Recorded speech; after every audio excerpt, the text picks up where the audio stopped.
ಹಣಕಾಸಿನ ತೊಂದರೆ ಆಗ್ತಾಯಿತ್ತು ಅಂತಂದರೆ ಸಿಂಪಲ್ ಆಗಿರುತ್ತಂಥವನ್ನು ಮಾಡಿ ನೋಡಿ. ಜೀವನದಲ್ಲಿ ಏನಂತಂದರೆ ಭಾಳಷ್ಟು ಜನ ಅಯ್ಯೋ ದುಡ್ಡಿಲ್ಲ ದುಡ್ಡಿಲ್ಲ ದುಡ್ಡಿಲ್ಲ ಅಂತ ಒದ್ದಾಡ್ತಾ ಇರ್ತಾರೆ, ವಿಲ ವಿಲ ವಿಲ ವಿಲ. ಏನು ಅಂತಂದರೆ ಹಣಕಾಸಿನ ಸಮಸ್ಯೆಗಳು ಏನು ಅಂತಂದರೆ ಫೀಸ್ ಕಟ್ಟೋಕ್ಕೆ ದುಡ್ಡಿಲ್ಲ, ಸಂಬಳ ಒಂದು 25,000 ಇರುತ್ತೆ, ಫೀಸು 10-11,000 ರೂಪಾಯಿ ಇರುತ್ತೆ. ಹೆಂಗೆ ಕಟ್ತೀರಾ ನೀವು? ಇದಕ್ಕೆ ಫೀಸ್ಗೆ ಖರ್ಚು ಮಾಡಿಬಿಟ್ರೆ ಬೇರೆದಕ್ಕೆಲ್ಲ ಹೆಂಗೆ? ಅದಕ್ಕೋಸ್ಕರ ನೀವೇನು ಮಾಡಬೇಕು ಅಂತಂದರೆ ನೀವು ನಿಮ್ಮ ಒಂದು ಬಡ್ಜೆಟನ್ನು ಮಾಡಬೇಕು. ಗೌರ್ಮೆಂಟ್ ಬಡ್ಜೆಟ್ ಮಾಡುತ್ತೆ, ನೀವು ಯಾಕೆ ಬಡ್ಜೆಟ್ ಮಾಡಲ್ಲ? ಒಂದು ವರ್ಷಕ್ಕೆ ಎಷ್ಟು ಖರ್ಚಾಗೋದು, ನನ್ನ ಆದಾಯ ಎಷ್ಟು ಒಂದು ಲಿಸ್ಟಲ್ಲಿ ಬರ್ಕೋಬೇಕು. ನೋಡಿ, ಹಣಕಾಸಿಗೆ ತೊಂದರೆ ಆಗಬಾರ್ದು ಅಂತಂದರೆ ಸಿಂಪಲಾಗಿ ಒಂದು ತಂತ್ರ ಹೇಳ್ತೀನಿ, ಇದನ್ನು ಮಾಡ್ಕೊಳ್ಳಿ ಮನೇಲಿ. ಅವರೇಕಾಳನ್ನು ಯಾವಾಗಲೂ ಜಾಸ್ತಿ ಇಡಿ ನಿಮ್ಮ ಮನೇಲಿ, ಎಷ್ಟು ಇಡ್ತೀರೋ ಅಷ್ಟು ಒಳ್ಳೆಯದು. ಹುಳ ಬಂತು ಅಂದರೂ ಪರವಾಗಿಲ್ಲ, ಚೇಂಜ್ ಮಾಡಿ.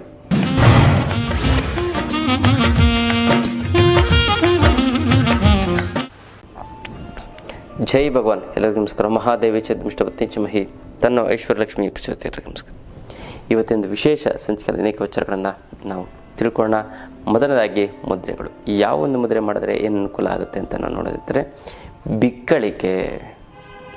ಬಿಕ್ಕಳಿಕೆಯ ಸಮಸ್ಯೆ ಅಂದರೆ ಇದ್ದಕ್ಕಿದ್ದಂಗೆ ನತ್ತಿಗೆ ಇರುತ್ತೆ. ಅವ್ರು ಏನಿಲ್ಲ ಕೂತ್ಕೊಂಡು ಊಟ ಮಾಡ್ತಾಯಿದ್ದಾಗ ಏನೋ ಸರಿ, ಆದರೆ ಸಹಜವಾಗಿದ್ದಾಗಲೂ ಕೂಡ ಊಟ ಮಾಡ್ತಾಯಿದ್ದಾಗ ಕೂಡ ಬಿಕ್ಕಳಿಕೆ ಬರ್ತಾಯಿತ್ತು ಅಂತಂದರೆ, ಮತ್ತು ಮಾತು ಸ್ವಲ್ಪ ತೊದಲುವಿಕೆ ಇತ್ತು ಅಂತಂದರೆ ಈ 2 ಮುದ್ರೆನ ಮಾಡಿ ತುಂಬ ಚೆನ್ನಾಗಾಗುತ್ತೆ, ತುಂಬ ಒಳ್ಳೆಯದಾಗ್ತದೆ.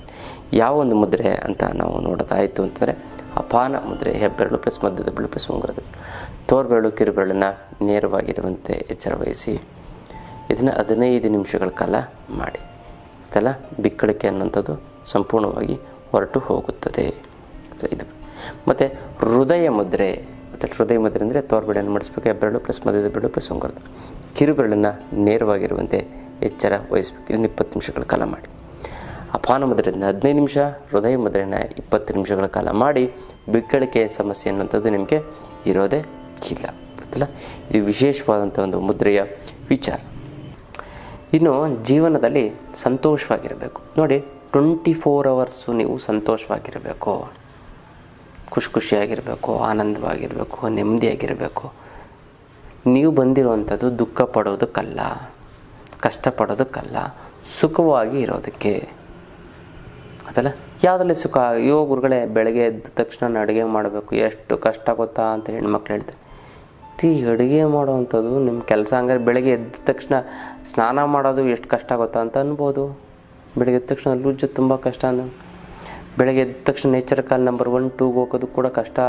ಬೆಳಗ್ಗೆ ಎದ್ದು ಡೈಲಿ ಹೋಗ್ಬೇಕಲ್ಲಪ್ಪ ಅಂತ ಅಂದ್ಕೊಂಡ್ರೆ ಹೊಟ್ಟೆಲೇ ಬಂದಾಗ್ಬಿಡುತ್ತೆ. ನೀವು ಏನು ಮನಸ್ಸಲ್ಲಿ ಅಂದ್ಕೊಂಡ ದೇಹದಲ್ಲಿ ಹಂಗೆ ಆಗುತ್ತೆ. ಅದಕ್ಕೆ ಅಂದ್ಕೊಳಕ್ಕೆ ಹೋಗ್ಬೇಡಿ, ಒಳ್ಳೆಯದೇ ಅಂದ್ಕೊಳ್ಳಿ, ಗೊತ್ತಲ್ಲ. ಹಾಗಾಗಿ ನೀವೇನು ಮಾಡಿ ಅಂತಂದರೆ ಖುಷಿಯಾಗಿರಬೇಕು. ಎನಿ ಟೈಮ್ ಖುಷಿ.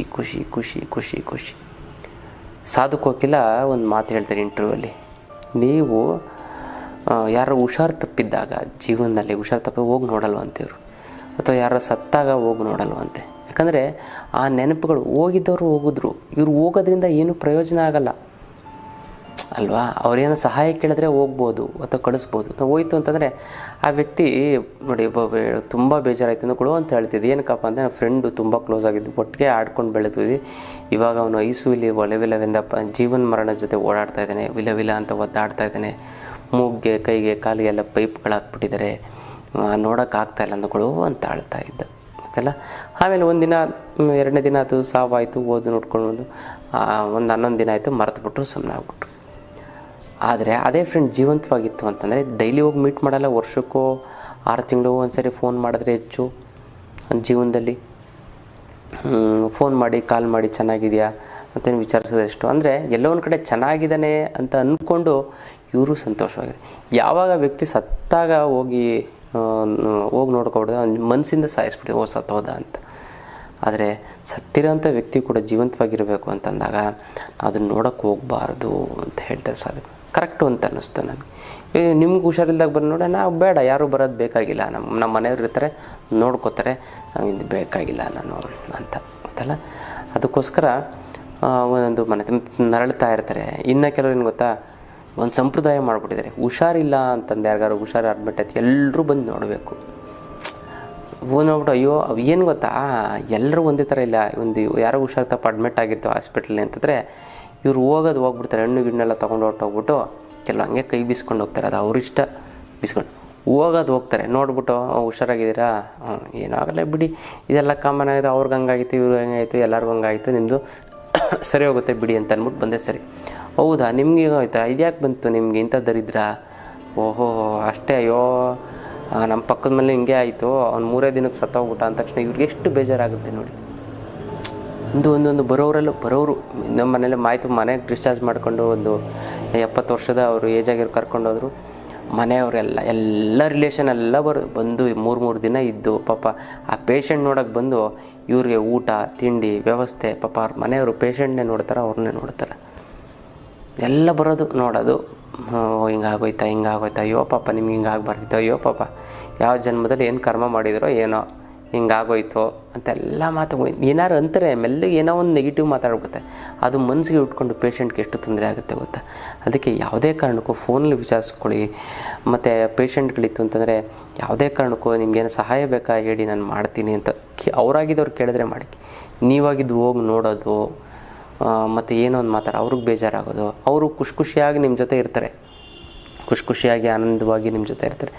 ಅವರು ಕೂಡ ಯಾರೇ ಆಗಲಿ ಆ ಒಂದು ಬೆಡ್ಡಿನ ಸ್ಥಿತಿಯಲ್ಲಿ ಅವ್ರನ್ನ ನೋಡೋಕ್ಕೆ ಇಷ್ಟಪಡಲ್ಲ. ಅವರೆಲ್ಲ ನೆನೆಸ್ಕೊಳ್ಳೋ ಅಯ್ಯೋ ನನಗೆ ಹಿಂಗಾಗೋಯ್ತಲ್ಲ ಅಂತ ಇನ್ನಷ್ಟು ನೋವು ವ್ಯಥೆಯನ್ನು ಪಡ್ತಾರೆ. ಅವರು ಚೆನ್ನಾಗಿದ್ದಾಗ ಮತ್ತೆ ಹೋಗಿ ನೋಡ್ಕೊಬನ್ನಿ. ಯಾವುದೇ ವ್ಯಕ್ತಿಗಳನ್ನು ಹುಷಾರಿದ್ದಾಗ ನೋಡ್ಕೊಬಾರ್ದು, ಅವ್ರಿಗೆ ಹುಷಾರೆಲ್ಲ ಆದಮೇಲೆ ಹೋಗಿ ನೋಡ್ಕೊಬರ್ಬೇಕು. ಫೋನಲ್ಲೇ ವಿಚಾರಿಸ್ಕೊಳ್ಳಿ, ಏನು ನಾನು ಬಂದು ನಿನ್ನ ಭೇಟಿ ಆಗಲ್ಲ, ನಿಮ್ಗೇನಾದ್ರು ಸಹಾಯ ಬೇಕಾ ಅಂತ ಕೇಳ್ಕೊಳ್ಳಿ. ಅದನ್ನು ಬಿಟ್ಬಿಟ್ಟು ನೀವು ಹೋಗೋದು, ಅವ್ರಿಗೆ ಹಿಂಸೆ ಕೊಡೋದು, ಮಾತಾಡ್ಸೋದು, ಅಯ್ಯೋ ಹಿಂಗೆ ಆಗಬಾರ್ದಿತ್ತು ಪಾಪ ಬಿಡಿ, ಏನು ಈ ಥರದ್ದೆಲ್ಲ ನೆಗೆಟಿವ್ ಮಾತುಗಳನ್ನ ಯಾವುದೇ ಕಾರಣಕ್ಕೂ ಆಡೋಕ್ಕೆ ಹೋಗ್ಬೇಡಿ. ಫಸ್ಟ್ ಆಫ್ ಆಲ್ ನೋಡೋಕ್ಕೆ ಹೋಗಬೇಡಿ, ಫೋನಲ್ಲೇ ವಿಚಾರಿಸಿ ಅವ್ರು ಹೆಲ್ಪ್ ಕೇಳಿದ್ರೆ ಮಾಡಿ, ಇಲ್ಲದ್ರೆ ಹೋಗೋಕ್ಕೆ ಹೋಗಬೇಡಿ. ಚೆನ್ನಾಗಾದ್ಮೇಲೆ ಹೋಗಿ ಗೊತ್ತಲ್ಲ. ಇದೊಂದು ಸಂಪ್ರದಾಯನ ಕೆಲವೊಂದರ ಸಂಪ್ರದಾಯಗಳು ಹೋಗಿ ಹುಷಾರಿಲ್ದಾಗ ಎಲ್ಲರೂ ಹೋಗಿ ನೋಡಲೇಬೇಕು ಅನ್ನೋಂಥದ್ದು ಬಿಟ್ಬಿಡಿ. ಫೋರ್ಸ್ ಮಾಡ್ತಾರೆ ಇನ್ಸ್ಟಾರೆಲ್ಲ. ಹೆಂಡ್ತಿ ಕಡೆಯವ್ರಿಗೆ ಯಾರು ಹುಷಾರು ತಪ್ಪು ಅಂತ ಗಂಡಂಗೆ ಫೋರ್ಸ್ ಮಾಡಿ ಹೋಗಿ ನೋಡ್ಕೊಬನ್ರಿ. ಇವಾಗ ಬದುಕಿದ್ದಾಗಲೇ ನೋಡ್ಕೊಬಂದ್ಬಿಡ್ರಿ, ಸತ್ತ ಹೋಗೋದು ಬೇಡ ಅಂತನಾ, ಬದುಕಿದ್ದಾಗಲೇ ಹೋಗಿ ನೋಡ್ಕೊಬಂದ್ಬಿಡಿ, ಮಾತಾಡ್ಸ್ಕೊಬಂದ್ಬಿಡಿ ಅಂತ. ಏನಕ್ಕೆ ತೊಂದರೆ ಕೊಡಬಾರ್ದು ಯಾರಿಗೆ ಆಗಲಿ, ಗೊತ್ತಿಲ್ಲ. ಅದೆಲ್ಲ ನಿಮ್ಮ ವಿಶ್ವಾಸ ಐತಾ ಹಂಗೂ ಇದೆ ಅಂತ ಒಂದು ವಿಡಿಯೋ ಕಾಲ್ ಮಾಡಿ. ಯಾಕಂದರೆ ನಿಮ್ಮ ಭಾವನೆಗಳಿಗೂ ನೋವಾಗಬಾರ್ದು, ಅವ್ರಿಗೊಂದು ಪ್ರೈವೇಸಿಗೂ ಕೂಡ ದೂರ. ಅವರು ಹಿಂಗೆ ಆಯಿತು ಅಂತ ಅವ್ರಿಗೂ ಕೂಡ ಹೇಳ್ಕೊಳ್ಳೋಕ್ಕೆ ಅವ್ರ ಮನೆಯವ್ರಿಗೆ ಮುಜುಗರ ಆಗ್ತಾ ಬರುತ್ತೆ, ಗೊತ್ತಲ್ಲ. ಅಕಸ್ಮಾತ್ ನೀವು ಹೋಗ್ತೀರಾ, ಅಯ್ಯೋ ದುಡ್ಡು ಹಾಸ್ಪಿಟ್ಲಿಗೆ ಖರ್ಚಾಗಿ ದುಡ್ಡಿಲ್ಲ ಕೊಡಿ ಅಂತ ಕೇಳ್ತಾರೆ. ನೀವು ಕೊಡೋಕ್ಕೂ ಆಗಲ್ಲ, ಬಿಡೋಕ್ಕೂ ಆಗಲ್ಲ. ಕೊಟ್ಬಿಟ್ರೆ ನಿಮಗೆ ಲಾಸು, ಕೊಡಲಿಲ್ಲ ಅಂತಂದರೆ ಬೇಜಾರು. ಈ ಒಂದು ಪುರುಷಾರ್ಥಕ್ಕೋಸ್ಕರ ಹಿಂಗೆ ಆಗ್ಬಿಟ್ಟಿದೆ ಗುರುಗಳೇ. ಪೇಷಂಟ್ ಬೆಡ್ ಮೇಲೆ ಇದ್ದರೂ ಕೂಡ ಕೊಡುವಂತ ಕೊಡಲಿಲ್ಲ, ಎಷ್ಟು ಬೇಗ ಅದಕ್ಕೆ ಮಾತಾಡ್ಸೋದೇ ಬಿಟ್ಬಿಟ್ಟೆ ಗೊತ್ತಾ ಅಂತ ಕೇಳ್ತಾರೆ ಎಷ್ಟೊಂದು ಜನ. ಇದೆಲ್ಲ ಯಾಕೆ ಗೊತ್ತಲ್ಲ. ಹಾಗಾಗಿ ಆದಷ್ಟು ಕಷ್ಟದಲ್ಲಿದ್ದಾಗ ಹೆಲ್ಪಿಗೆ ಬೇಕಂತ ಫೋನಲ್ಲಿ ಕೇಳಬೇಕು ಹೊರತು ಅವರ ಭಾಗಿಯಾಗಬಾರ್ದು. ಅಂದರೆ ಹೆಲ್ಪ್ ಬೇಕಾ, ನಾನು ಬಂದು ಖಂಡಿತ ಮಾಡ್ತೀನಿ, ನನ್ನ ಕೆಲವು ಸಾಲ್ವ್ ಮಾಡೋಕ್ಕಾಗುತ್ತೆ ಅಂತ ಒಳ್ಳೆ ಮಾನವೀಯತೆ ಇಟ್ಕೋಬೇಕೇ ಹೊರತು ಅವ್ರಿಗೋಗಿ ಅವ್ರಿಗೇನೋ ಸಮಾಧಾನ ಮಾಡೋದ್ರ ಮೂಲಕ ಟಾರ್ಚರನ್ನು ಕೊಡೋಕ್ಕೆ ಹೋಗಬಾರ್ದು ಗೊತ್ತಲ್ಲ. ಹಾಗಿದೆ ಮಾಡ್ಕೊಳ್ಳಿ. ಸಂತೋಷವಾಗಿರೋಕ್ಕೆ 2 ರೀತಿಯಾದಂಥ ಒಂದು ಬಗೆಗಳು, 2 ರೀತಿ. ಒಂದು ಏನು ಅಂತಂದರೆ ಚೇಂಜ್ ಯುವರ್ ಸಿಚುಯೇಷನ್, ಅಂದರೆ ನಿಮ್ಮ ಒಂದು ಸಂದರ್ಭವನ್ನು ಚೇಂಜ್ ಮಾಡಿ. ಏನೋ ದುಃಖ ಸಂದರ್ಭ ಬಂದ ತಕ್ಷಣ ಚಕ್ಕಂತ ಚೇಂಜ್ ಮಾಡಿಬಿಡಿ. ಮತ್ತು ಚೇಂಜ್ ಯುವರ್ ಮೈಂಡ್ ಸೆಟ್, ಅಥವಾ ದುಃಖದ ಸನ್ನಿವೇಶದಿಂದ ನೀವು ಚೇಂಜ್ ಮಾಡೋಕ್ಕಾಗಂದ್ರೆ ಮೈಂಡ್ ಸೆಟ್ನೇ ಚೇಂಜ್ ಮಾಡ್ಕೊಬಿಡಿ. ಅವಾಗ ನೀವು ಯಾವಾಗಲೂ ಕೂಡ ಸಂತೋಷವಾಗಿರ್ತೀರ ಅಂತಲ್ಲ. ಏನೋ ಒಂದು ಬೋರ್ ಆಗ್ತಾ ಇರುತ್ತೆ, ನೀವು ಮೈಂಡ್ ಸೆಟ್ನ ಪಟ್ಟಂತ ಚೇಂಜ್ ಮಾಡ್ಕೋತಂದರೆ ಬೇರೆ ಕಡೆ ಗಮನ ಹೋಗುತ್ತೆ. ಅಥವಾ ಏನೋ ಒಂದು ಬೇಜಾರಾಗೋದು ನಡೀತಾ ಇರುತ್ತೆ, ತಮಾಷೆ ಮಾಡೋದು ಇದು ಮಾಡೋದು, ಆ ಬೇರೆ ಕಡೆ ಗಮನ ಆ ಕಡೆ ತಗೊಬಿಡ್ತಂದರೆ ತುಂಬ ಒಳ್ಳೆಯದಾಗ್ತಾ ಬರುತ್ತೆ ಅಲ್ಲ. ಇದು ವಿಶೇಷವಾದಂಥ ಒಂದು ವಿಚಾರ. ಇನ್ನು ಬರಬೇಕಾಗಿರೋ ದುಡ್ಡು ಬರ್ತಾ ಇಲ್ಲ ಅಂತಂದರೆ, ಕೊಡೋರಿಗೆ ಕೊಡೋಕ್ಕಾಗ್ತಾ ಇಲ್ಲ ಅಂತಂದರೆ, ಸಿಕ್ಕಾಪಟ್ಟೆ ಸಾಲ ಆಗಿತ್ತು ಅಂತಂದರೆ, ಗುರುಗಳೇ ದುಡ್ಡು ನೀರು ಥರ ಖರ್ಚಾಗ್ತಾಯಿದೆ ಗುರುಗಳೇ, ಏನು ಮಾಡಬೇಕು ಅನ್ನೋಂಥದ್ದೇ ಗೊತ್ತಾಗ್ತಾ ಇಲ್ಲ ಗುರುಗಳೇ. ಸಾಲದವರು ಫೋನ್ ಮೇಲೆ ಫೋನು, ಮೆಸೇಜ್ ಮೇಲೆ ಮೆಸೇಜು, ಮನೆ ಹತ್ರ ಬಂದು ಗಲಾಟೆ ಮಾಡ್ತೀನಿ ಅಂತಾರೆ ಗುರುಗಳೇ, ನಾನು ಏನು ಮಾಡಬೇಕು ಗೊತ್ತಾಗ್ತಾ ಇಲ್ಲ ಅಂತ ಏನಾರು ಇತ್ತು ಅಂತಂದರೆ ತಲೆನೇ ಕೆಡಿಸ್ಕೊಬಿಡಿ. ಅದಕ್ಕೆಲ್ಲ ಏಕೈಕ ರಾಮಬಾಣ ಅಂತಂದರೆ ಅಷ್ಟಲಕ್ಷ್ಮಿ ಯಂತ್ರ. ಈ ಅಷ್ಟಲಕ್ಷ್ಮಿ ಯಂತ್ರವನ್ನು ಮನೆ ಇಟ್ಟು ಪ್ರತಿಷ್ಠಾಪನೆ ಮಾಡಿದ್ದೇ ಆಯಿತು ಅಂತಂದರೆ ಅದು ಎಂಥದ್ದೇ ಹಣಕಾಸಿನ ಸಮಸ್ಯೆ ಇದ್ದರೂ ಕೂಡ ನಿವಾರಣೆ ಆಗೋಗ್ಬಿಡುತ್ತೆ. ಕೇವಲ ಸಾಲ ಮಾಡಿರೋರ್ಗೆ ಮಾತ್ರ ಅಲ್ಲ ಗುರುಗಳೇ, ಇನ್ನು ಕೆಲವರು ನನಗೆ ತುಂಬ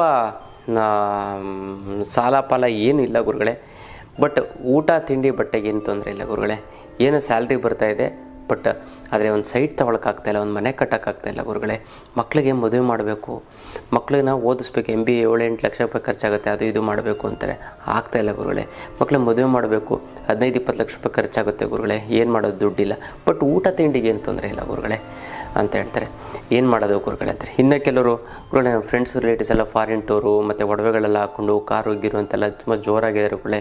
ನಮ್ಮ ರಿಲೇಷನ್ ಎಲ್ಲ ಚೆನ್ನಾಗಿದ್ದಾರೆ ಫ್ರೆಂಡ್ಸಲ್ಲಿ, ನಾವೇ ಈ ಥರ ತುಂಬ ಫೈನಾನ್ಷಿಯಲಿ ತುಂಬ ವೀಕು ಗುರುಗಳೇ, ಏನು ಮಾಡೋದು ಅಂತಾರೆ.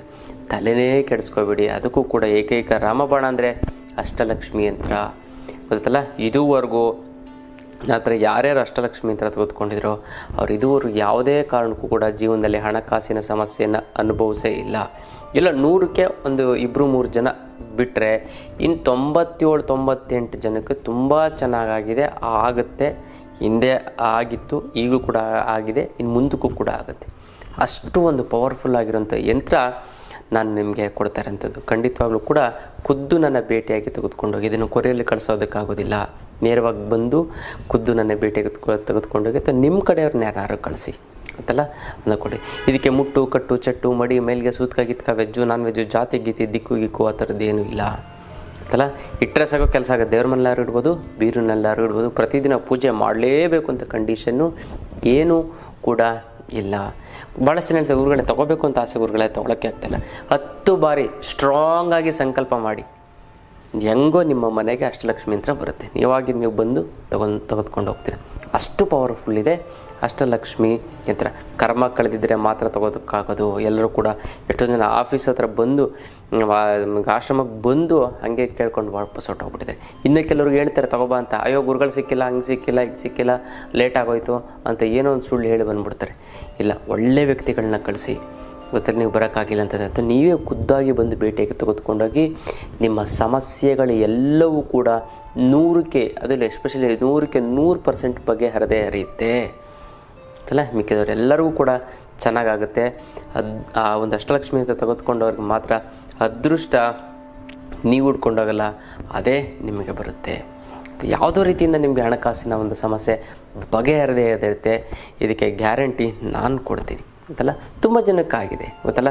ನಾನು ಇದನ್ನು ಪಬ್ಲಿಸಿಟಿ ಮಾಡೋಂಗಿದ್ರೆ ಯಾವುದೋ ಫಿಲಮ್ ಆಕ್ಟರ್ ಕೆಲ ಹಿಡಿದ್ಬಿಟ್ಟು ಅದನ್ನು ನಾನು ಹೇಳಿಸ್ಬೋದು. ನಂಗೆ ಅದು ಅವಶ್ಯಕತೆ, ನನ್ನ ವಿದ್ಯಾರ್ಥಿಗಳು ನಮ್ಮ ಕಡೆಯವ್ರಿಗೆ ಮಾತ್ರ, ನಾನು ಯಾರು ಫಾಲೋ ಮಾಡ್ತಾರೋ ಅಥವಾ ಯಾರು ನನ್ನ ತಂತ್ರಗಳನ್ನು ಮಾಡ್ತಾರೋ ಅಂಥವ್ರಿಗೆ ಮಾತ್ರ ಸಿಗಬೇಕು ಅನ್ನೋಂಥದ್ದು ನನಗೆ ಆಶಯ. ಅದಕ್ಕೋಸ್ಕರ ಖಂಡಿತವ್ರು ಖುದ್ದು ನನ್ನ ಭೇಟಿಯಾಗಿ ತೆಗೆದುಕೊಂಡೋಗಿ ನಿಮ್ಮ ಹಣಕಾಸಿನ ಸಮಸ್ಯೆಗಳು ಎಲ್ಲವೂ ಕೂಡ ಪರಿಹಾರ ಆಗಿಲ್ಲ ಅಂತಂದರೆ ಕೇಳಿ. ಅದೇ ಅಷ್ಟಲಕ್ಷ್ಮಿ ಯಂತ್ರದ ಒಂದು ಶಕ್ತಿ ಅಂತ ಹೇಳ್ಬೋದು. ಇನ್ನು ಹಣಕಾಸಿನ ತೊಂದರೆ ಆಗ್ತಾಯಿತ್ತು ಅಂತಂದರೆ ಸಿಂಪಲ್ಲಾಗಿರುತ್ತಂಥವನ್ನು ಮಾಡಿ ನೋಡಿ. ಜೀವನದಲ್ಲಿ ಏನಂತಂದರೆ ಭಾಳಷ್ಟು ಜನ ಅಯ್ಯೋ ದುಡ್ಡಿಲ್ಲ ದುಡ್ಡಿಲ್ಲ ದುಡ್ಡಿಲ್ಲ ಅಂತ ಒದ್ದಾಡ್ತಾ ಇರ್ತಾರೆ, ವಿಲ ವಿಲ ವಿಲ ವಿಲ. ಏನು ಅಂತಂದರೆ ಹಣಕಾಸಿನ ಸಮಸ್ಯೆಗಳು ಏನು ಅಂತಂದರೆ ಫೀಸ್ ಕಟ್ಟೋಕ್ಕೆ ದುಡ್ಡಿಲ್ಲ, ಸಂಬಳ ಒಂದು 25,000 ಐತೆ, ಫೀಸು 10-11,000 ರೂಪಾಯಿ ಇರುತ್ತೆ. ಹೆಂಗೆ ಕಟ್ತೀರಾ ನೀವು? ಇದಕ್ಕೆ ಫೀಸ್ಗೆ ಖರ್ಚು ಮಾಡಿಬಿಟ್ರೆ ಬೇರೆದಕ್ಕೆಲ್ಲ ಹೆಂಗೆ?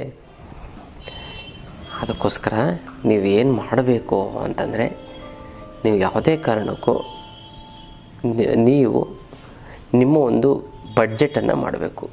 ಗೌರ್ಮೆಂಟ್ ಬಡ್ಜೆಟ್ ಮಾಡುತ್ತೆ, ನೀವು ಯಾಕೆ ಬಡ್ಜೆಟ್ ಮಾಡಲ್ಲ? ಒಂದು ವರ್ಷಕ್ಕೆ ಎಷ್ಟು ಖರ್ಚಾಗೋದು, ನನ್ನ ಆದಾಯ ಎಷ್ಟು ಒಂದು ಲಿಸ್ಟಲ್ಲಿ ಬರ್ಕೋಬೇಕು. ನಮಗೆ ಇದು ಆಗಲ್ಲ, ನಮ್ಮ ಸಂಬಳ 2 ಲಕ್ಷ 3 ಲಕ್ಷ ಬಂತು ಅಂತಂದರೆ ಫೀಸೇ 1.5 ಲಕ್ಷ, ಫೀಸೇ ಕಟ್ಬಿಡ್ತದೆ. ಇನ್ನೊಂದು ಮಗುಗೆ ಏನು ಮಾಡೋದು? ಮತ್ತು ನಮ್ಗೆ ಊಟ ತಿಂಡಿ ಮತ್ತು ಹುಷಾರು ತಪ್ಪಿತು ಅಂತಂದರೆ ಓಡಾಡೋಕ್ಕೆ ಏನು ಮಾಡೋದು? ಇದೆಲ್ಲ ಯೋಚನೆ ಮಾಡಬೇಕು. ಸೊ ಅವಾಗ ಸಿಂಪಲ್ ಸ್ಕೂಲಿಗೆ ಸೇರಿಸಿ.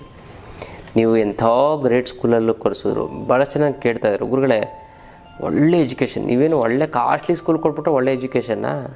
ಹಂಗಾರೆ ಸುಮಾರಂತ ಮೀಡಿಯಮ್ ಇರುವಂಥ ಸ್ಕೂಲ್ಗಳು ಅಲ್ಲೊಂದು ಸರಿಯಾಗಿ ಪಾಠ ಮಾಡಲ್ಲ ಅಂತನಾ? ಎಲ್ಲ ಕಡೆ ಒಂದೇ ಪಾಠ, ಫೆಸಿಲಿಟಿ ಜಾಸ್ತಿ ಇರುತ್ತೆ. ನೀವು 5 ಸ್ಟಾರ್ ಹೋಟ್ಲಲ್ಲಿ ನೀವು ಕಾಫಿ ತೊಗೊಂಡ್ರಂತಂದರೆ 300 ರೂಪಾಯಿ, ಮಾಮೂಲಿ ಹೋಟ್ಲಲ್ಲಿ ತೊಗೋತಂದ್ರೆ 15 ರೂಪಾಯಿ, 10-15 ಜಾಸ್ತಿ, 20 ರೂಪಾಯಿ ಅಪ್ಪ ಜಾಸ್ತಿ ಅಂತಂದರೆ 20 ರೂಪಾಯಿ. ಅಲ್ಲೇನೋ ಸ್ಪೆಷಲ್ ಕಾಫಿ ಏನು ಕೊಡಲ್ಲ, ಮೊದಲ 300 ರೂಪಾಯಿ 5 ಸ್ಟಾರ್ ಹೋಟ್ಲಲ್ಲಿ. ₹300 ಇರುತ್ತೆ, 300 ರುಪೀಸ್. ಸ್ವಲ್ಪ ಜಾಸ್ತಿ ಕೊಡ್ತಾನೆ. ಒಂದು ದೊಡ್ಡ ಲೋಟದಲ್ಲೇ 2 ಕಾಫಿ ಆಗಿ ₹40 ಮುಗಿದೋಗುತ್ತೆ. ಬಟ್ ಅದು ಯಾಕೆ ಅಲ್ಲಿ ಹೋಗಿರೋಂಥ ವಾತಾವರಣ ಒಂದು ಇದು ಆ ಥರ ಒಂದು ವಿಚಾರ. ಮತ್ತು ಅವರೆಲ್ಲ ಏನು ಗೊತ್ತಾ, ಲೆಕ್ಕ ಹಾಕ್ತಾರೆ. ಕಾಫಿ ಕೊಡ್ತಾರೆ.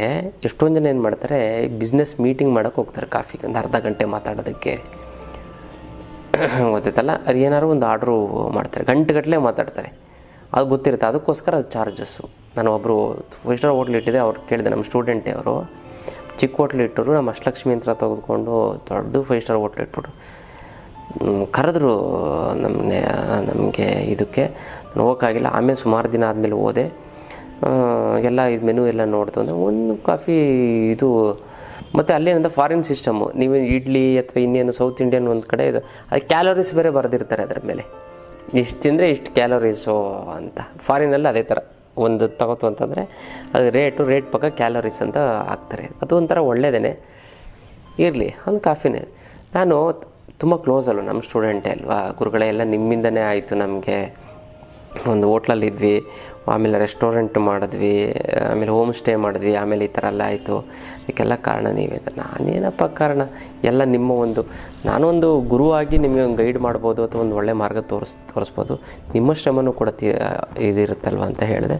ಅದು ಸರಿ, ನೀವೇನಕ್ಕೆ ಈ ಕಾಫಿಗೂ ಕೂಡ ನೀವು ಏನಕ್ಕೆ ₹300 ಇಟ್ಟಿದ್ರೆ? 5 ಸ್ಟಾರ್ ಹೋಟ್ಲು ಎಲ್ಲ ಹೌದು ಕಾಸ್ಟ್ಲಿ ಇದ್ದೇ ಇರುತ್ತೆ, ಕಾಫಿ ಒಂದು ₹50 ಇಡ್ಬೋದಿತ್ತು, ಯಾಕೆ ಎಷ್ಟೊಂದು ಇಟ್ರಿ ಅಂತ ನಾನು ಕೇಳಿದೆ. ಅದಕ್ಕೆ ಅವ್ರು ಹೇಳಿದ್ರು, ಇಲ್ಲ ಗುರುಗಳೇ, ನಮ್ಮಂತ ಬರುವಂಥದ್ದು 5 ಸ್ಟಾರ್ ಹೋಟ್ಲಿಗೆ ಎಲ್ಲ ಸ್ವಲ್ಪ ದೊಡ್ಡ ದೊಡ್ಡ ವ್ಯಕ್ತಿಗಳು ಬರ್ತಾರೆ. ಅವರು ₹300 ₹200 ಮುಖ ನೋಡಲ್ಲ. ಅದೊಂದೇ ಅಂತಲ್ಲ, ಬಂದು ಮೀಟಿಂಗ್ ಮಾಡ್ತು ಅಂತ ಅಂದರೆ ಅವ್ರು ಹೋಗೋದು ಲೋಕಲ್ ಹೋಟ್ಲಿಗೆ ಅಂತ ಹೋಗೋದು, ಮಾಮೂಲಿ ಲೋಕಲ್ ಹೋಟ್ಲಿಗೆ ಹೋಗಿ ಊಟ ತಿನ್ಕೊಂಡು ಬರೋವಂಥದ್ದು. ಆದರೆ ಅಲ್ಲಿ ಮೀಟಿಂಗ್ ಕೂತ್ಕೊಂಡು 4-5 ಜನ ಸೇರಿಕೊಂಡು ಮೀಟಿಂಗು 1 ಅವರ್ ಮಾತಾಡ್ತಾರೆ, ಕುಡಿಯೋದು ಒಂದೇ ಕಾಫಿ. ಅದಕ್ಕೋಸ್ಕರ ಎಲ್ಲ ಅಲ್ಲಿ ಕೂತ್ಕೊಳ್ಳೋಕ್ಕೆ ನಾವು ಅವಕಾಶ ಮಾಡಿಕೊಡಲ್ವ, ಲೈಟ್ ಎಷ್ಟು ಉಳಿದಿರುತ್ತೆ, ಮತ್ತು ಆ ಸ್ಥಳಕ್ಕೆ ಬಾಡಿಗೆ ಎಷ್ಟು ಕಟ್ತಾ ಇರ್ತೀವಿ, ಅದೆಲ್ಲವನ್ನು ನೋಡಿ ಕಾಫಿಗೆ ಅಷ್ಟು. ಯಾಕಂದರೆ ಜಾಸ್ತಿ ಜನ ಬರೋವಂಥದ್ದು 5 ಸ್ಟಾರ್ ಹೋಟ್ಲುಗಳು ಅಂತಂದರೆ ಎಲ್ಲ ₹800,000 ಇರುತ್ತೆ. ಅದಕ್ಕೆ ₹800,000 ಯಾರಿಗೂ ಅಫೋರ್ಡ್ ಮಾಡೋಕ್ಕಂದರೆ ಮಾಡ್ಕೊಳ್ಳೋದಿಲ್ಲ. ಕಾಫಿಗೆ ಜಾಸ್ತಿ ಬರುತ್ತೆ, ಕಾಫಿಗೆ ಜಾಸ್ತಿ ಗಂಟೆಗಟ್ಟಲೆ ಕೂತ್ಕೊಬಿಡ್ತಾರೆ, ಬೇರೆಯವರು ಇದು ಮಾಡೋಕ್ಕೂ ಇರಲ್ಲ. ಅದಕ್ಕೋಸ್ಕರ ನಾವು ಈ ಥರ ಚಾರ್ಜ್ ಮಾಡ್ತೀವಿ ಗುರುಗಳೇ. ಓ ಹೌದಾ ಸರ್, ಹಿಂಗೆಲ್ಲ ಇದೆಯಾ ಅಂತ ನಾನು ತಿಳ್ಕೊಂಡೆ. ಅಂತಂದರೆ ಏನು ಅಂತಂದರೆ ನಾವು ಈ ಥರ ಅಂದರೆ ನಾನು ಏನೇ ಹೇಳೋಕ್ಕೆ ಹೋಗ್ತಾಯಿದ್ದೀನಿ ಅಂತಂದರೆ, ಬಡ್ಜೆಟ್ ನೋಡ್ಕೋಬೇಕು, ಬಡ್ಜೆಟ್ ನೋಡ್ಕೊಂಡು ಹೋಗಬೇಕು. ಯಾಕಂದರೆ ಅವ್ರು ಮಾಡೋದು ತಪ್ಪಲ್ಲ, ಯಾಕಂದರೆ ಲಕ್ಷಾಂತರ ರೂಪಾಯಿ ವ್ಯವಹಾರ ಮಾಡ್ತಾ ಇರ್ತಾರೆ, ತೊಂದರೆ ಇಲ್ಲ. ಅದು ಸುಮ್ಮನೆ ನಾವು ಅವರೇನೋ ಹೋದ್ರು ಅಂದ್ಬಿಟ್ಟು ನಾವು ಮಾಡ್ತು ಅಂತಂದರೆ ತಪ್ಪಾಗುತ್ತೆ. ಅದಕ್ಕೋಸ್ಕರ ನೋಡಿ, ಹಣಕಾಸಿಗೆ ತೊಂದರೆ ಆಗಬಾರ್ದು ಅಂತಂದರೆ ಸಿಂಪಲಾಗಿ ಒಂದು ತಂತ್ರ ಹೇಳ್ತೀನಿ, ಇದನ್ನು ಮಾಡ್ಕೊಳ್ಳಿ ಮನೇಲಿ. ಅವರೇಕಾಳನ್ನು ಯಾವಾಗಲೂ ಜಾಸ್ತಿ ಇಡಿ ನಿಮ್ಮ ಮನೇಲಿ, ಎಷ್ಟು ಇಡ್ತೀರೋ ಅಷ್ಟು ಒಳ್ಳೆಯದು. ಹುಳ ಬಂತು ಅಂದರೂ ಪರವಾಗಿಲ್ಲ, ಚೇಂಜ್ ಮಾಡಿ, ಗೊತ್ತಿಲ್ಲ. ಯಾವಾಗಲೂ ಕಡಿಮೆ ಅಂತಂದರೂ ಕೂಡ ಒಂದು 3 kgಯಷ್ಟು ನಿಮ್ಮ ಮನೇಲಿ ಡಬ್ಬದಲ್ಲಿ ಯಾವಾಗಲೂ ಇರಬೇಕು. ಖಾಲಿ ಆಗ್ತಾ ಇರುತ್ತೆ, ಪರವಾಗಿಲ್ಲ, ತೊಂದರೆ ಇಲ್ಲ. ಯಾವಾಗಲೂ ಅಷ್ಟು ಹುಳ ಬರುತ್ತೆ. ನೀವು ಹುಳ ಬರಬಾರ್ದು ಅಂತಂದರೆ ಏನು ಮಾಡಬೇಕು ಅಂತ, ಸ್ವಲ್ಪ ಈ ಬೆಳ್ಳುಳ್ಳಿ ಇಟ್ಬಿಡಿ ಅದರ ಒಂದು ಡಬ್ಬದಲ್ಲಿ, ಹುಳ ಬರಲ್ಲ, ಗೊತ್ತಲ್ಲ. ಮತ್ತು ಬೆಳ್ಳುಳ್ಳಿಗೆ ಒಂದು ಮತ್ತು ಕಾಳು ಮೆಣಸು ಒಂದು ಬಟ್ಟೆಲಿ ಕಟ್ಟಿಟ್ಬಿಡ್ತು ಅಂತಂದರೆ ಹುಳ ಬರಲ್ಲ, ಗೊತ್ತಲ್ಲ. ಅದು ಬಿಟ್ಟು ಕೆಮಿಕಲ್ ಏನು ಹಾಕಬೇಕು. 3 kgಯಷ್ಟು ನೀವು ಮನೇಲಿ ಅದನ್ನು ಯೂಸ್ ಮಾಡ್ಕೊಳ್ಳಿ, ಪರವಾಗಿಲ್ಲ, ಯೂಸ್ ಮಾಡ್ಕೊಳ್ಳಿ. ಮತ್ತು ತೆಗೆದು ಜಾಸ್ತಿ ಇರಬೇಕು, ಮಿನಿಮಮ್ 3 kg ಇದ್ದರೆ ಒಳ್ಳೆಯದು. ನಿಮಗೆ ದುಡ್ಡು ಅನ್ನೋಂಥದ್ದು ತೊಂದರೆನೇ ಆಗೋಲ್ಲ. ಹೆಂಗೋ ಎಷ್ಟು ಕಷ್ಟ ಬಂತು ಅಂದರೆ ಹಂಗೆ ಅಡ್ಜಸ್ಟ್ ಆಗೋಲ್ಲ. ವೆರಿ ಸಿಂಪಲ್ ತಂತ್ರ. ಯಾರ ಮನೇಲಿ ಅವರೆಕಾಳು, ಯಾಕಂದರೆ ಅವರೆಕಾಳು ಶುಕ್ರ, ಯಾರ ಮನೇಲಿ ಜಾಸ್ತಿ ಅವರೆಕಾಳು ಇರುತ್ತೋ, ಗೊತ್ತಲ್ಲ, ಅವ್ರಿಗೆ ಯಾವುದೇ ರೀತಿಯಂಥ ಹಣಕಾಸಿನ ಸಮಸ್ಯೆ ಆಗೋಲ್ಲ. ನೀವು ಒಂದು ತಿಂಗಳಿಗೆ ನಿಮ್ಗೆ ಒಂದು ತಿಂಗಳು ಒಂದು ಅರ್ಧ kg ಸಾಕು, 3 kg ತಂದು ಇಟ್ಕೊಳ್ಳಿ. ಅದು 2 ತಿಂಗಳಾಗುತ್ತೆ. ಸ್ವಲ್ಪ ಹುಳ ಬರ್ತೈತೆ ಅಂದರೆ ಸೂರ್ಯ ಒಂದು ಹಸುಗೆ ಕೊಡಿ, ಅಥವಾ ಇನ್ನೇನಾದ್ರು ಒಂದು ಗಿಡಕ್ಕೆ ಹಾಕಿ, ಅದು ಗೊಬ್ಬರ ಆಗುತ್ತೆ. ಮತ್ತು ನೀವು ತಂದು ಇಟ್ಕೊಳ್ಳಿ, ಜಾಸ್ತಿ ಇದ್ದಷ್ಟು ಒಳ್ಳೆಯದು. ಸಿಂಪಲ್ ತಂತ್ರ, ಇದಕ್ಕೆ ಏನು ಬೇಕಾಗಿಲ್ಲ. ತರ್ತೀರ, 1 kg ತರ್ತೀರ, ಒಂದು 2 kg ಎಕ್ಸ್ಟ್ರಾ ತೊಗೊಬನ್ನಿ ಅಂತಲ್ಲ. ವೆರಿ ಸಿಂಪಲ್ ತಂತ್ರ, ಅದನ್ನು ಯೂಸ್ ಮಾಡ್ಕೊಳ್ಳಿ, ಪರವಾಗಿಲ್ಲ. ಆ ಥರ ಒಂದು ಮಾಡ್ಕೊಳ್ಳಿ. ಜಾಸ್ತಿ ಮನೇಲಿ ಎಲ್ಲ ಇದಕ್ಕಿಂತ ಸ್ವಲ್ಪ ಜಾಸ್ತಿ ಇತ್ತು ಅಂದರೆ ಅಕ್ಕಿ ಒಂದು ಬಿಟ್ಟು ಇದು ಸ್ವಲ್ಪ ಜಾಸ್ತಿ, ಅವರೆಕಾಳು ಜಾಸ್ತಿ ಇತ್ತು, ಶುಕ್ರನ ಪ್ರಭಾವ ಜಾಸ್ತಿ ಆಗ್ತಾ ಬರುತ್ತೆ, ನಿಮ್ಮ ಮನೆಗೆ ಏನೇ ಆಗುತ್ತೆ, ಹಣಕಾಸಿನ ಸಮಸ್ಯೆ. ಯಾಕಂದರೆ ಶುಕ್ರ ಇರುವಂಥದ್ದೇ ಅವರೆಕಾಳಲ್ಲಿ, ನವಧಾನ್ಯಗಳ ಪೂಜೆ ಮಾಡ್ತೀವಿ, ಶುಕ್ರ ಅವರೆಕಾಳನ್ನ ಅಧಿಪತಿ ಅಂದ್ಬಿಟ್ಟು. ಹಾಗಾಗಿ ಇದನ್ನು ಇಟ್ಕೊಳ್ತು ಅಂತಂದರೆ ಹಣಕಾಸಿನ ಒಂದು ಸಮಸ್ಯೆ ಆಗೋದಿಲ್ಲ ಅಲ್ಲ. ಇದು ವಿಶೇಷವಾದಂಥ ಒಂದು ತಂತ್ರದ ವಿಚಾರ. ಇನ್ನು ಗುರುಗಳೇ, ಹಣಕಾಸಿನ ಸಮಸ್ಯೆಗೇನು ನೀವು ಅಷ್ಟಲಕ್ಷ್ಮಿ ಯಂತ್ರ ನೀವು ಕೊಡ್ತೀರ, ನಾನು ತಗೋದು, ಅದು ಪರಿಹಾರ ಆಗಿಬಿಡುತ್ತೆ. ಆದರೆ ಜೀವನದ ಸಮಸ್ಯೆಗೆ ಏನು ಮಾಡೋದು ಗುರುಗಳೇ ಅಂತ ಕೇಳ್ತಾರೆ. ಜೀವನದ ಸಮಸ್ಯೆಗೆ ನಾನು ಅತ್ಯದ್ಭುತವಾದಂಥ ಒಂದು ಕ್ಲಾಸ್ ಮಾಡ್ತೀನಿ, ತುಂಬ ಶಿಬಿರ, ಅತ್ಯದ್ಭುತವಾದಂಥ ಒಂದು ಶಿಬಿರ, ಯಂತ್ರ ಮಂತ್ರ ಮತ್ತು ತಂತ್ರ ಶಿಬಿರ. ಇದನ್ನು ನೀವು ಕಲ್ತ್ಕೋತು ಅಂತಂದರೆ ಜನವಶೀಕರಣ ಮಾಡ್ಬೋದು, ಧನವಶೀಕರಣ ಮಾಡ್ಬೋದು.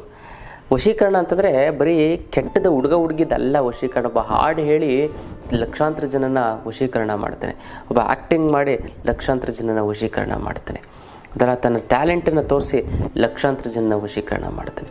ಹಾಗಾಗಿ ವಶೀಕರಣ ಅಂತಂದರೆ ಕೆಟ್ಟದ್ದು ಮಾತ್ರ ಅಲ್ಲ, ತನ್ನ ಒಂದು ಟ್ಯಾಲೆಂಟ್ ಇಲ್ಲ ಜನಗಳನ್ನು ವಶೀಕರಣ, ಆ ಟ್ಯಾಲೆಂಟಿಗೆ ಬರೋವಂಥ ಶಕ್ತಿ ಹೇಗೆ ಅನ್ನೋದನ್ನು ನಾನು ತಿಳಿಸ್ಕೊಡ್ತೀನಿ ಯಂತ್ರ ಮಂತ್ರ ತಂತ್ರದ ಒಂದು ಶಿಬಿರದಲ್ಲಿ. ಅತ್ಯದ್ಭುತವಾದಂಥ ಒಂದು ಶಿಬಿರ ಗೊತ್ತಲ್ಲ. ನಾನು ಇದು ದೊಡ್ಡದಾಗಿ ಪಬ್ಲಿಸಿಟಿ ಮಾಡಿದ್ರೆ 100 ಜನ ಬರ್ತಾರೆ, ಬೇಡ ನಾನು ಕಡಿಮೆ ಜನ ಬರಲಿ ಸಾಕು ಗೊತ್ತಲ್ಲ. ಲೆಸ್ ಲಗೇಜ್ ಮೋರ್ ಕಂಫರ್ಟ್ ಅಂತ ಗೊತ್ತಲ್ಲ. ಕೆಲವೊಂದರ ವಿದ್ಯೆಗಳು ಅದ್ಭುತವಾಗಿ, ಯಾಕಂದರೆ ಭಕ್ತಿಯಿಂದ ಬಂದು ಗುರುಗಳ ಮೇಲೆ ಒಂದು ಭಕ್ತಿ, ಗುರುಗಳ ಮೇಲೆ ಒಂದು ನಂಬಿಕೆ ವಿಶ್ವಾಸ ಇತ್ತು ಅಂತಂದ್ರೆ ಮಾತ್ರ ಕಲ್ತ್ಕೋಬೇಕು ಅನ್ನೋದು ನನ್ನ ಆಶಯ ಗೊತ್ತಲ್ಲ. ಏನೋ ಹೇಳ್ಕೊಟ್ಬಿಡ್ತಾರೆ ಏನೋ ಒಂದು, ಖಂಡಿತವಾಗ್ಲೂ ಕೂಡ ನೀವು ಬೇರೆಯವ್ರಿಗೆ ಹೇಳಿಬಿಡಿ, ನೀವು ಮಾತ್ರ ಕಲ್ತ್ಕೊಂಡೋಗಿ. ನಾನು ಹೇಳ್ತೀನಿ ಯಾಕೆ ಅಂತಂದರೆ ನೀವು ಚೆನ್ನಾಗಾಗಿ ಗೊತ್ತಲ್ಲ. ಬೇರೆಯವ್ರನ್ನ ಹೇಳ್ಕೊಟ್ಬಿಡ್ತು ಅಂತಂದರೆ ಈ ವಿದ್ಯೆನ ಅವ್ರು ಚೆನ್ನಾಗಿ, ನನ್ನ ಸ್ವಾರ್ಥಕ್ಕೋಸ್ಕರ ಹೇಳ್ತಾರೆ, ಕರ್ಕೊಂಡು ಬನ್ನಿ. ಒಳ್ಳೆ ವ್ಯಕ್ತಿಗಳಿದ್ದರೆ ಖಂಡಿತ ಕರ್ಕೊಂಡು ಬನ್ನಿ, ನಿಮಗೆ ಬೇಕಾದವರು, ನಿಮಗೆ ಸಪೋರ್ಟ್ ಮಾಡೋವಂಥವ್ರು ಗೊತ್ತಲ್ಲ. ಆದರೆ ನೀವು ಮಾತ್ರ ಬಂದು ಕಲ್ತ್ಕೊಂಡು ಹೋಗಿ ಚೆನ್ನಾಗಾಗಿ, ಯಾಕಂದರೆ ನೀವು ನಮ್ಮ ವಿದ್ಯಾರ್ಥಿಗಳು. ತುಂಬ ಖುಷಿ ಆಯಿತು ಗುರುಗಳೇ, ಎಷ್ಟು ಚೆನ್ನಾಗಿ ಕಮೆಂಟ್ಗಳಾಗ್ತಾರೆ ಅಂತ. ತನುಶ್ರೀ ಅಂತ ಅಂದ್ಬಿಟ್ಟು ಅದ್ಭುತವಾಗಿ ಕಮೆಂಟ್ ಆಗ್ತಾರೆ, ಗುರುಗಳೇ ನಂಗೆ ಚೆನ್ನಾಗಾಯಿತು, ನೀವು ಹೇಳೋ ತಂತ್ರ ಸೂಪರು ಅಂತ. ಮತ್ತು ರಮ್ಯಾ ಅಂತ ಅವರು ಕೂಡ ತುಂಬ ಚೆನ್ನಾಗಿ ಕಮೆಂಟನ್ನು ಯಾವಾಗಲೂ ಕೂಡ ಮಾಡ್ತಾ ಇರ್ತಾರೆ. ಗುರುಗಳೇ ನಂಗೆ ಅದಾಯಿತು, ಇದು ಒಳ್ಳೇದಾಯಿತು, ಇದಾಯಿತು, ನಂಗೆ ಸಕ್ಸಸ್ ಆಯಿತು, ಬೇರೆಯವ್ರುಗಳೇ ಅವ್ರಿಗೂ ಒಳ್ಳೇದಾಯಿತು, ಖುಷಿಯಾಗಿದೆ ಸಾಕು. ಆ ಒಂದು ತೃಪ್ತಿ ನನಗೆ ಸರಿ. ಅದಕ್ಕೋಸ್ಕರ ಯಂತ್ರ ಮಂತ್ರ ತಂತ್ರದ ಶಿಬಿರವನ್ನು ಕಲ್ತ್ಕೊಳ್ಳಿ. ಜನವಶೀಕರಣ ಧನವಶೀಕರಣ ಆಗುತ್ತೆ. ಯಾವ್ಯಾವ ಸಮಸ್ಯೆಗೆ ನಿವಾರಣೆ ಆಗ್ತಾ ಬಂತು, ಗಂಡ ಹೆಂಡತಿ ಜಗಳ ನಿವಾರಣೆ ಆಗ್ತಾ ಬಂದ್ಬಿಡುತ್ತೆ, ಮತ್ತು ಕೋರ್ಟ್ ಕಚೇರಿಗಳ ಸಮಸ್ಯೆ ನಿವಾರಣೆ ಆಗ್ತಾ ಬರುತ್ತೆ, ಮತ್ತು ಹಣಕಾಸಿನ ಸಮಸ್ಯೆ ನಿವಾರಣೆ ಆಗ್ತಾ ಬರುತ್ತೆ, ತಪ್ಪು ಡಿಸಿಷನ್ ತೊಗೊಂಡು ಜೀವನ ಹಾಳು ಮಾಡ್ಕೊ ಅದು ಸರಿ ಹೋಗ್ತಾ ಹೋಗುತ್ತೆ. ಮತ್ತು ನಿಮ್ಮ ಮಾತಿನಲ್ಲಿ ಒಂದು ಹಿಡಿತ ಅನ್ನೋದು ಬರುತ್ತೆ, ಶಕ್ತಿ ಬರುತ್ತೆ, ನಿಮ್ಮ ಮಾತನ್ನು ಎಲ್ಲ ಕೇಳ್ತಾರೆ, ಜ್ಞಾನ ವೃದ್ಧಿ ಆಗುತ್ತೆ, ಬುದ್ಧಿ ಬರುತ್ತೆ, ಶಕ್ತಿ ಬರುತ್ತೆ, ಆರೋಗ್ಯ ಬರುತ್ತೆ. ಮುದ್ರೆಗಳನ್ನು ಹೇಳ್ಕೊಡ್ತೀನಿ, ಅತ್ಯದ್ಭುತವಾದಂಥ ಮುದ್ರೆಗಳು ಹೇಳ್ಕೊಡ್ತೀನಿ. ಆದರೆ ನೀವು ಸಿಂಪಲ್ಲಾಗಿ ಆ ಮುದ್ರೆ ಮಾಡ್ಕೊಂಡ್ರೆ ಸಾಕು, ಲೈಫ್ ಲಾಂಗ್ ನಿಮ್ಗೆ ಯಾವ ಕಾಯಿಲೆನೂ ಕೂಡ ಬರೋದಿಲ್ಲ. ಅಂತ ಅತ್ಯದ್ಭುತವಾದಂಥ ಮುದ್ರೆಯನ್ನು ನಾನು ನಿಮ್ಗೆ ತಿಳಿಸ್ಕೊಡ್ತೀನಿ ಗೊತ್ತಲ್ಲ. ತುಂಬ ಸರಳವಾಗಿದೆ, ತುಂಬ ಎಫೆಕ್ಟಿವ್ ಆಗಿದೆ. ಜೀವನದಲ್ಲಿ ಆ ಕೆಲವೇ ಮುದ್ರೆಗಳನ್ನು ಮಾಡಿದ್ರೆ ಸಾಕು, ಲೈಫ್ ಲಾಂಗ್ ನಿಮ್ಗೆ ಯಾವ ಇರೋ ಕಾಯಿಲೆನೂ ಹೊರಟೋಗ್ಬಿಡುತ್ತೆ, ಬೇರೆ ಯಾವ ಕಾಯಿಲೆನೂ ಕೂಡ ಬರೋದಿಲ್ಲ. ಅಂಥ ಒಂದು ಪವರ್ಫುಲ್ ಆಗಿರುವಂಥ ಮುದ್ರೆ, ಸೀಕ್ರೆಟ್ ಆಗಿರುವಂಥ ಮುದ್ರೆ, ಅತ್ಯದ್ಭುತವಾದಂಥ ಮುದ್ರೆನ ಹೇಳ್ಕೊಡ್ತೀನಿ. ಮತ್ತು ಕಿವಿಯಲ್ಲಿ ಬೀಜಾಕ್ಷರಿ ಮಂತ್ರವನ್ನು ನಾನು ನಿಮಗೆ ತಿಳಿಸ್ಕೊಡ್ತೀನಿ. ಆ ಒಂದು ಬೀಜಾಕ್ಷರಿ ಮಂತ್ರ ಇಟ್ಕೊಂಡು ಪ್ರಪಂಚವನ್ನು ಆಳ್ಬೋದು ನೀವು ಅಂತಲ್ಲ, ಅದನ್ನು ನೀವು ಮಾಡ್ಕೊಳ್ಳಿ ಅಂತೆಲ್ಲ. ಕೂಡಲೇ ನೀವೆಲ್ಲ ಆಳಿಲ್ಲ ಪ್ರಪಂಚನ ಅಂತ ಕೇಳುವಾಗೆಲ್ಲ ಒಂದು ಬುದ್ಧಿವಂತರು ನೋಡಿ. ನಾನು ಹೇಳೋಂಥದ್ದು ನಾವು ಆಧ್ಯಾತ್ಮದಲ್ಲಿರೋಂಥವ್ರು, ಎಷ್ಟು ಬೇಕೋ ಅಷ್ಟು ನಾನು ಮಾಡ್ಕೊತೀನಿ. ತುಂಬ ಅತಿ ಆಸೆ ಇತ್ತು ಒಂದು ಎಲ್ಲ ಗುಡ್ಡೆ ಹಾಕೊಂಡು ಏನು ಮಾಡೋಣ, 1000 ಕೋಟಿ 2000 ಕೋಟಿ ತೊಗೊಂಡು ಏನು ಮಾಡೋಣ ಅಲ್ವಾ. ಆವಾಗಲೂ ಇಷ್ಟೇ ತಿನ್ನೋದಿಷ್ಟ ಅನ್ನ ಮಲ್ಕೊಳ್ಳೋದು ಒಂದು ಮೂಲೆಯಲ್ಲಿ. ಆವಾಗಲೂ ಏನು 2000 ಕೋಟಿ ದುಡ್ಡುಬಿಡ್ತು ಅಂತಂದರೆ ಏನು ವಿಶೇಷವಾದಂಥ ಒಂದು ಸ್ವರ್ಗ ಏನು ಸಿಕ್ಬಿಡಲ್ಲ. ಅವನು ಮನುಷ್ಯ, ನೀವು ಕೋಟಿ ಕಾರ್ ತೊಗೊಳ್ಳಿ, 10 ಕೋಟಿ ಕಾರ್ ತೊಗೊಳ್ಳಿ, ಅದು ರೋಡ್ ಮೇಲೆ ಹೋಗೋದು ಅಲ್ಲ. 2 ಲಕ್ಷದ ಕಾರ್ ಸೆಕೆಂಡ್ ಹ್ಯಾಂಡ್ ಕಾರ್ ತೊಗೊಳ್ಳಿ, ಅದು ರೋಡ್ ಮೇಲೆ ಹೋಗೋದು. ಸ್ಪೆಷಲ್ ಏನಿಲ್ಲ, ಸ್ವಲ್ಪ ಕಂಫರ್ಟಬಲ್ ಇರುತ್ತೆ ಅಷ್ಟೇ. ಇದು ಅದು ಬಿಟ್ಟರೆ ಸೊ ಆಧ್ಯಾತ್ಮದಲ್ಲಿ ನನ್ನ ವಿದ್ಯಾರ್ಥಿಗಳು ನೀವು ಮುಂದೆ ಬರಬೇಕು ಗೊತ್ತಲ್ಲ. ಈ ಒಂದು ಶಿಬಿರವನ್ನು ನೀವು ಅಟೆಂಡ್ ಮಾಡಿದ್ದೇ ಆಯಿತು ಅಂತಂದರೆ ನಿಮ್ಮ ದೇಹವನ್ನೇ ನಾನು ಯಂತ್ರ ಮಾಡ್ತೀನಿ, ನಿಮ್ಮ ಮಾತನ್ನೇ ಮಂತ್ರ ಮಾಡ್ತೀನಿ, ನೀವು ಮಾಡುವಂಥ ಎಲ್ಲ ಕೆಲಸವೂ ಕೂಡ ತಂತ್ರವನ್ನು ಆಗಬೇಕು, ಆ ರೀತಿ ಮಾಡಿಕೊಡ್ತೀನಿ. ತುಂಬ ಸರಳ, ಅತಿ ಸರಳವಾಗಿರುವಂಥದ್ದು ನಾನು ಹೇಳ್ಕೊಡ್ತೀನಿ. ನೀವು ಮಾಡಿ. ಮಾಟ ಮಂತ್ರ ವಾಮಾಚಾರ ಪ್ರಯೋಗ ಆಗಿದ್ದೆ ಅಂತ ಯಾವುದೇ ರೀತಿಯಂಥ ದೃಷ್ಟಿದೋಷಗಳಿತ್ತು ಅಂತಂದರೆ, ಯಾವುದೇ ಶತ್ರುವಾದಗಳಿದ್ರೂ ಕೂಡ ನಾನು ಹೇಳ್ಕೊಡೋ ಯಂತ್ರ ಮಂತ್ರ ತಂತ್ರದಿಂದಲೇ ಅವನ ಸಂಪೂರ್ಣವಾಗಿ ಭಸ್ಮ ಮಾಡಿಬಿಡ್ಬೋದು, ದೂರ ಕಳಿಸ್ಬಿಡ್ಬೋದು, ಅವ್ರು ಇಲ್ಲೇ ಅಂದಂಗೆ ಮಾಡಿಬಿಡ್ಬೋದು ಅಲ್ಲ. ಆ ಥರ ಒಂದು ಮಾಡ್ಕೊಳ್ಬೋದು. ನೀವು ಮಾಡ್ಕೊಳ್ಳಿ, ಆ ಒಂದು ವಿದ್ಯೆಯನ್ನು ಕಲ್ತ್ಕೊಡಿ. ಶಿಬಿರವನ್ನು ಮಾಡ್ತಾಯಿದ್ದೀನಿ, ಮಿಸ್ ಮಾಡದೆ ಮಾಡಿ ಅಲ್ಲ. ಇದು ವಿಶೇಷವಾದಂಥ ಒಂದು ನಮ್ಮ ಒಂದು ಶಿಬಿರದ ಒಂದು ವಿಚಾರ. ಇನ್ನಷ್ಟು ವಿಚಾರಗಳನ್ನು ತಿಳ್ಕೊಳ್ಳೋಣ ಮುಂದಿನ ಸಂಚಿಕೆಯಲ್ಲಿ. ಅಲ್ಲಿವರೆಗೂ